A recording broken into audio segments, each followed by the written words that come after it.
Bob's question is, Le'Veon clearly has some huge potential upsides, and with his relatively cheap contract, there's not much financial risk involved. We talked about Le'Veon's contract on yesterday's podcast. You can go back. Connor talked about his contract. The question is, though, but what about the risk to the clubhouse chemistry? Is there a concern he could be a distraction and a cancer in what has appeared to be a pretty positive and unified locker room? Personally, I don't prefer to talk about guys' character. Um, we Mhm. have seen Le'Veon Bell hold out, and I think that that kind of is a tarnish on his character, on his character record, I should say. But I really don't think that Le'Veon Bell will be a huge disruption to that. We saw him be really excited on Twitter and on social media about joining this team, and now.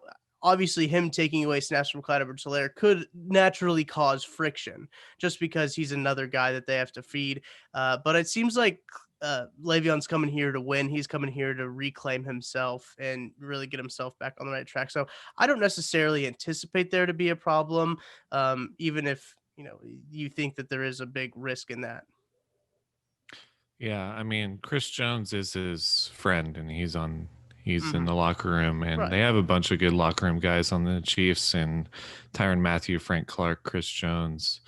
Um, and Clyde Edwards-Helaire has already reached out to Le'Veon and talked to him, I believe, is what he Hmm. said. And I'm sure Le'Veon is coming in knowing that he'll split snaps, maybe even get less snaps than Clyde, because they did draft him Right. for a reason.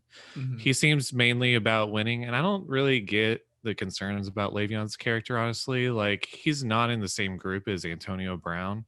Hmm. Le'Veon's character issues was he sat out a year, and he might have told his teammates he was playing, but then he didn't. But that was like the worst thing he did Mhm. potentially. And then we have a bunch of reports from the Jets, but we don't know if those are completely true or not.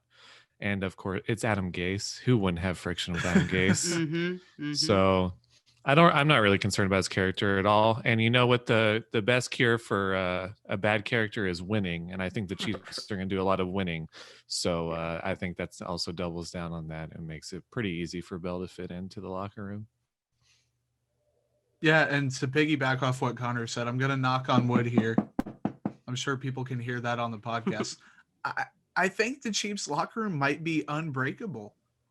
And I'm Mm. glad I knocked on wood, but like it's not even like Le'Veon's a bad character. He's just a guy who did something that did it trailblaze for other, paved the way for other running backs to hold out. Maybe was it a questionable move? Sure, but I mean, I don't really blame him for holding out and trying to get the money that he got. Whether it backfired or not, that's neither here nor there because he did end up on the Jets after all. But Right. I'm not really worried about his character whatsoever. And I mean, you can't put too much stock into what a player tweets, but he seemed really excited during the game. Yeah. Hmm. I think that it's going to be just fine, and he knows that it was kind of that assumed thing that when he came in, he's either going to split or get a few fewer carries than Clyde.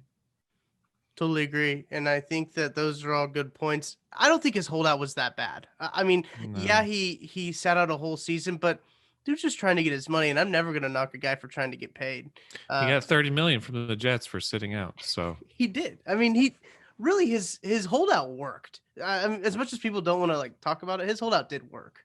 yeah, I'm curious, definitely, because there's some reports, conflicting reports about what the Steelers offered him Yeah. before.